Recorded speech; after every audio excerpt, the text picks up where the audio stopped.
guard ever. Well, that was easy. I believe if Steph Curry wins this finals and becomes the MVP, he's equal to. Might be willing to put him ahead of him to catch me after a few drinks.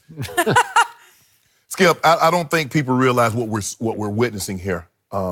He has 2 league MVPs, going for his 5th title in 5 years. And Steph isn't the classic point guard because Magic was a facilitator. He's looking to get everybody else involved. The old school, the Isaiahs, the John Stocktons, the Jason Kidd, the Mark Jackson. He's not that kind of point guard. None of the point guards today, basically, Skip, are that kind of point guard. They're 2 guards masquerading as point guards. And so he's not going to have the assist total. I don't believe Steph Curry will probably finish top 10 in assists. He probably might not even be top 15 in assists. But if you look at his impact on the game, the evolution in which he caused the NBA to shift to, it's going to be hard to deny him this. Skip, people forget just how much talent Magic Johnson had around him. Now, he did put up a phenomenal performance in Game 6 of his first title, but they played 1 game without Kareem. They did. Not in the series. That is true. So if we take it at face value, right now, do you believe that Kevin Durant is a better or less player than Kareem? Because that's what Magic played with all of his titles. Kareem won 6 MVP regular seasons. He also played with James Worthy, who was a finals MVP. He also played with Michael Cooper, who was a defensive player of the year in my 8-time all defensive. So it wasn't like he was playing with slouches. No, that's fair. Skip, he wins another title. It's going to be hard-pressed for me to say he's not the best, the greatest point guard of all time. Really? Yeah, it's going to be hard for me not to say that. I'm sorry. I just can't call him a point guard.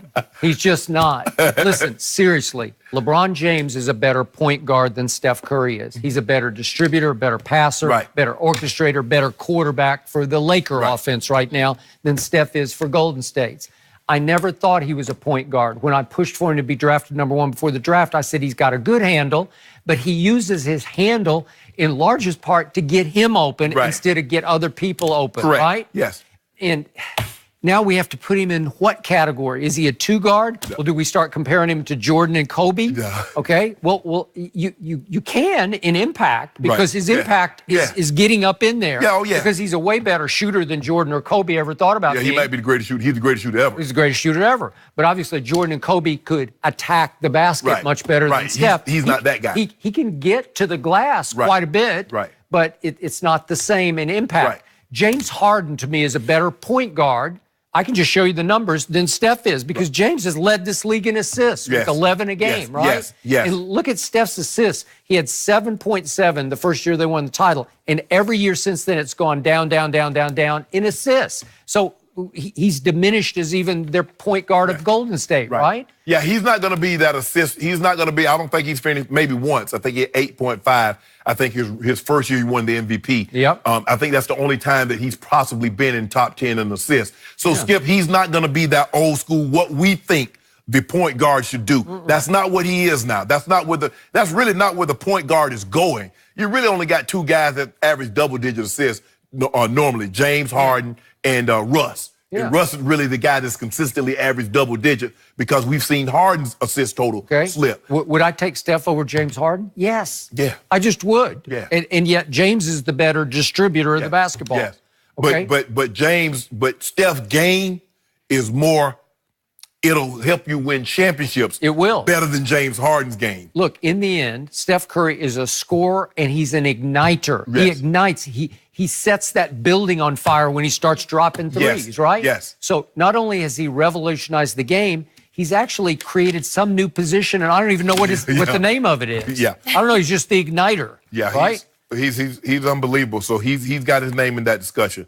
You do know Kareem, Magic's rookie year. You know what the MVP of the league was? Kareem.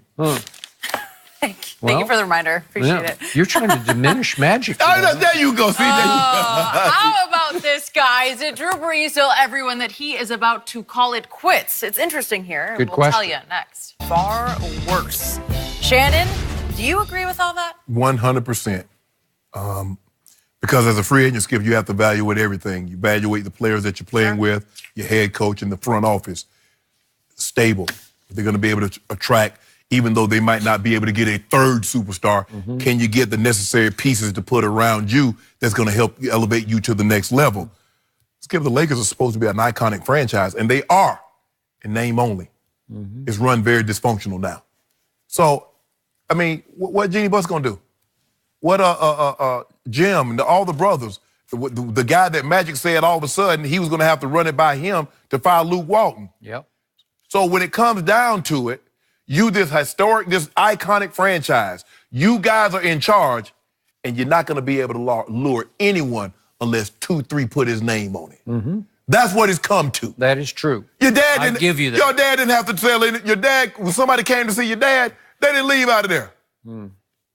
Bob McAdoo, Michael Thompson, it didn't matter. Skip.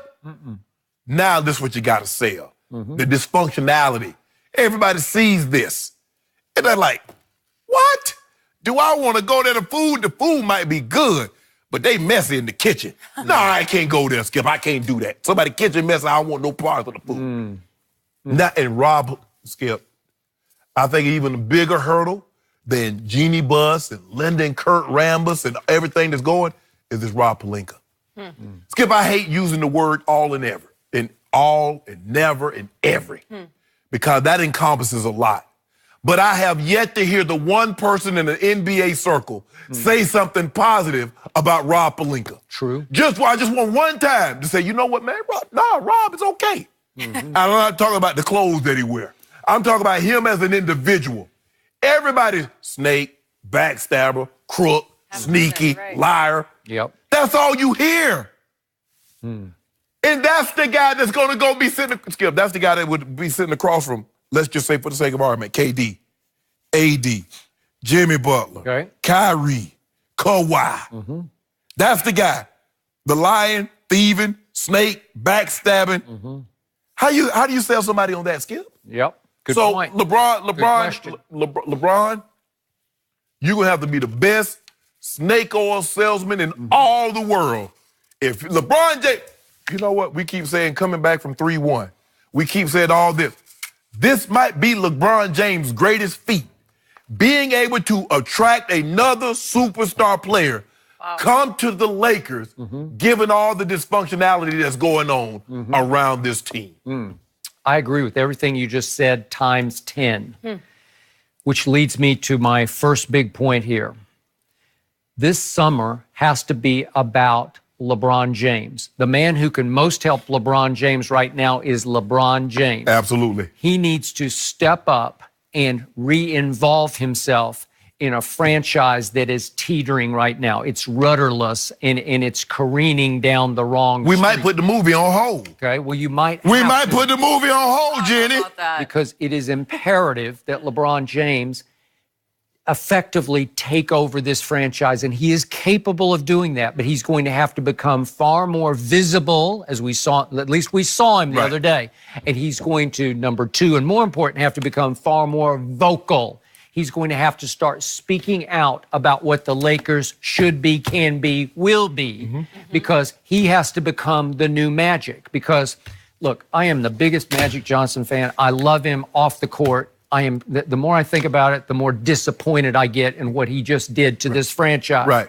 Because he's Mr. Laker. He's the number one ambassador for this team. I'm pretty sure, even though it's debatable, but I still think by a little, he's the most popular all-time Laker over Kobe. And I know Kareem's up in there, but not in popularity, but in stature. No. Okay. It's basically Kobe and Magic. Magic had such charisma. He still has such charisma.